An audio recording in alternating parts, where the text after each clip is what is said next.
Jackson's head coach, was introduced as well. New on NFL Live, Jesse Minter talked about this and had this to say about his relationship with Jackson today. Lamar and I have had multiple conversations. It's been great. It's been great to get to know him. I think relationships take time, and so you don't become the head coach of the Ravens and expect to have a deep relationship with anybody.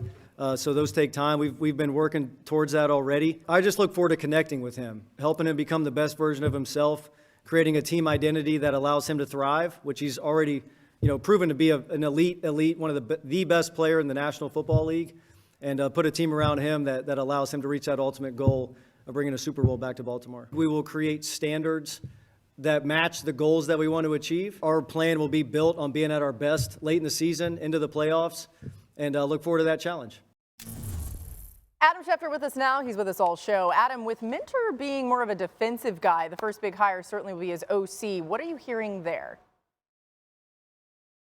Well, they've been talking to the Bears offensive coordinator, Declan Doyle. They've been monitoring Davis Webb, who interviewed for the Raiders head coaching job and has been with the Broncos as the Broncos passing game coordinator. They know they have a huge hire on their hands to make in Buffalo that will be instrumental in helping to elevate the play of Lamar Jackson. And when we think of Jesse Minter and Lamar Jackson, if you go back and look at the clips of what Jesse Minter said when he was the Chargers defensive coordinator and they had to go up against Lamar Jackson, he said at that point in time when Justin Herbert was his quarterback that Lamar Jackson is one of one, the best player in the league. He wasn't even as clear today about it as he was back then when he was going up against Lamar Jackson. They are now looking for that offensive coordinator that they believe can help restore Lamar Jackson's play and bring him back to an MVP level. A lot of interesting offensive coordinator hires need to be made, this one being at the top of that list, thanks to Adam. The Ravens offseason will continue to be one to monitor. They're basically middle of the pack when it comes to cap space, so that's something to keep an eye on for sure with how they use that and where all of this falls. You can see the key free agents there, some things to look out for as you consider where they may go and how they may treat this offseason. So as we continue to look at the Ravens, Stan and J-Mac are here with us for the hour. J-Mac, what should Minter be doing when it comes to that OC hire? You heard what Adam mentioned there, but where do you think they should go? The one thing that we continue to hear from Jesse Minter is relationships. And when you think about that, for the offensive coordinator, the one he has with Lamar Jackson, his ability to communicate with Lamar Jackson is going to be huge. There are a lot of names that have been mentioned. Cliff Kingsbury's name has been mentioned for that job. Joe Brady, before he took the head coaching job in Buffalo, his name was mentioned for that job. I look at this, the OC, whoever you are, you got to find a way to get Lamar Jackson and this offense back to explosive plays. That fell down a little bit this past year, and obviously Lamar Jackson playing through injury had a lot to do with it. But getting him going, yes, you're going to still have Derrick Henry in that run game and still focusing on that. But those explosive plays down the field is what puts the fear in a lot of defenses' minds and hearts when you know you have to go up against Lamar Jackson. If I were the Baltimore Ravens, my offensive coordinator would be Shieldhouse, Sean Mannion, or Declan Doyle. Yeah. Why? Because they come from the right tree. They come from the Shanahan-McVay tree. For me, I just believe that offense, because the starting point, the foundation is, I'm going to take all these things that are simple to me and make them complicated to you. Yeah. Those are like recession-proof. And the second thing is, I can take one presentation and do 5 different things from it. That is a thing that carries over week to week to week to week. It elevates the performance of the offensive line. It elevates the performance of the backs. It elevates the performance of the quarterback, and it makes the receivers' jobs easier. I will always believe that a coordinator from that tree is the best option. The second thing I'd say is this, and I'd like to get your perspective on it, is I do think Jesse Minter, defensive coaches that are really intelligent and schematically advanced, and I think Minter's one of them, I think they do have an advantage when it comes to picking a coordinator because it's what offense gives me the most issues. Right. What offense do I not want to to prepare for? What offense do I think is the most difficult to have answers for?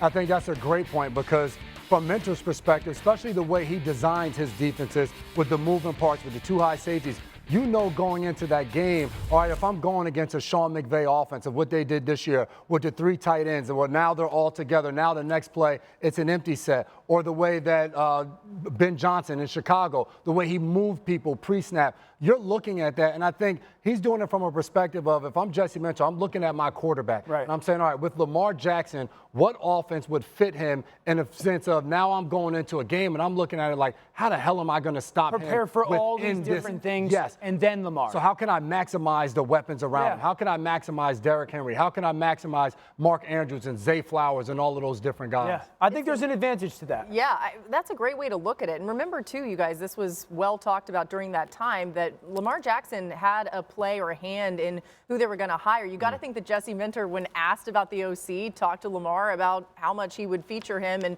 the best possibilities for him. The Bills had their introductory press conference for Joe Brady today as well. Take a listen. One thing that the guys know about me, and it might be from espresso, it might be from Gatorade Fast Twitches, but I'm going to bring the energy every single day. And I believe people are going to feed off of that. I truly believe in being the temperature, right? I'm the weather, and they're going to feel it every single day. My guys. Ooh.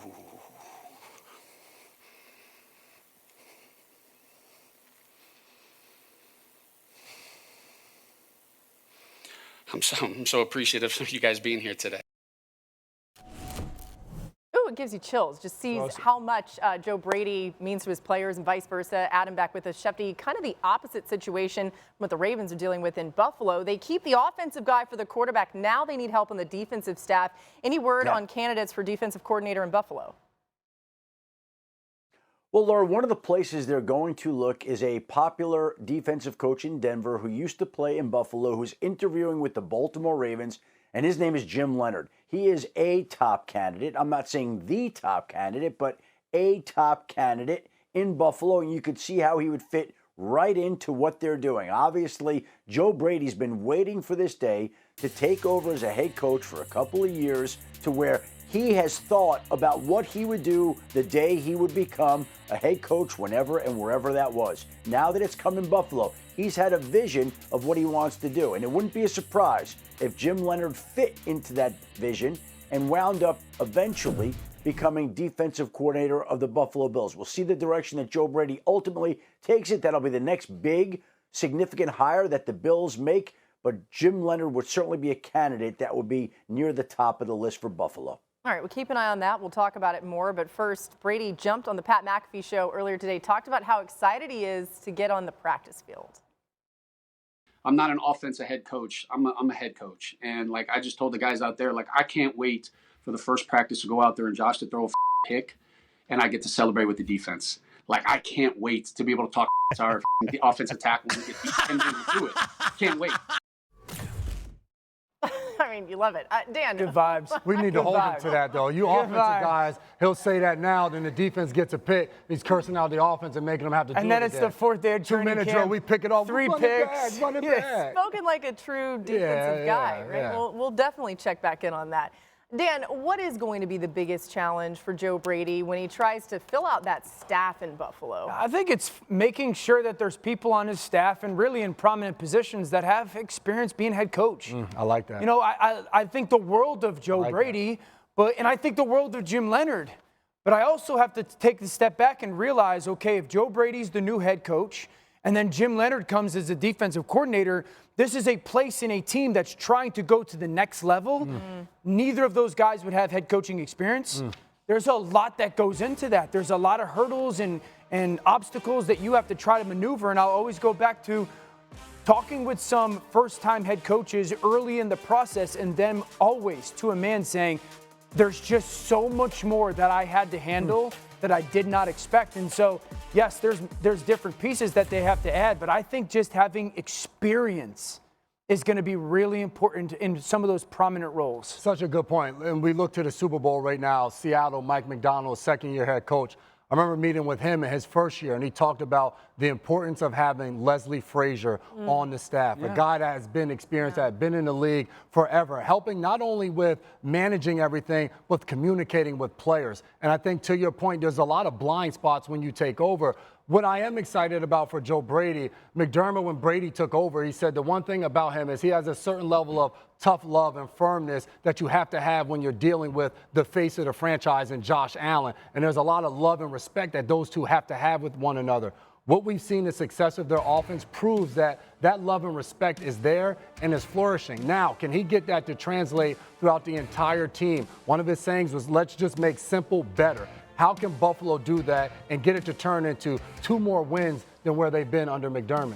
And then how much does this fall on Brandon Beane? I mean, you see him there at the press conference right next to Joe Brady. Like, Dan, he's going to have to fill some holes in some key spots. Where would you look first if you're Beane? Yeah, and obviously receiver. They have to upgrade the receiver position. I think they have to get more dynamic and athletic on the defensive side. I have been one person who's been outspoken. I do not believe the roster's as dire as people have painted it out to be. There's some good young defensive players. Cole Bishop really emerged this year. Maxwell Hairston when he played this year. So they're in some cap situations, no doubt. But Brandon Beane's done a good job building this football team. You don't win as many games as they've won having a lack of talent. I just think again, the Joe Brady energy, I have a great appreciation for. Yeah. But I do believe that having a young, energetic coach when things are going great is great. But you just want to have that coach that's around, that those people that are around, and God, when we hit the bumps, there's somebody there that can steady that ship a little bit and make sure that we don't start to fracture. And when you're the head coach and the play caller, there's a lot of things you got to manage. Well, and again, this is about winning the AFC and then winning a Super Bowl, right? The Bills have won 91 games over the last 7 seasons, including the playoffs. That's the most all time without a Super Bowl appearance. New on NFL Live, this is going to be something to monitor. Fresh off a surgery to make a repair on his foot, Josh Allen was asked how he's feeling. I'm not even lying. If we had to play a game this week, I would figure it out to play a game. So it's a little painful right now, but it wasn't a crazy surgery. Yeah, Josh, we don't think you're lying. We know you'd be out there. Shefty, what more can you add?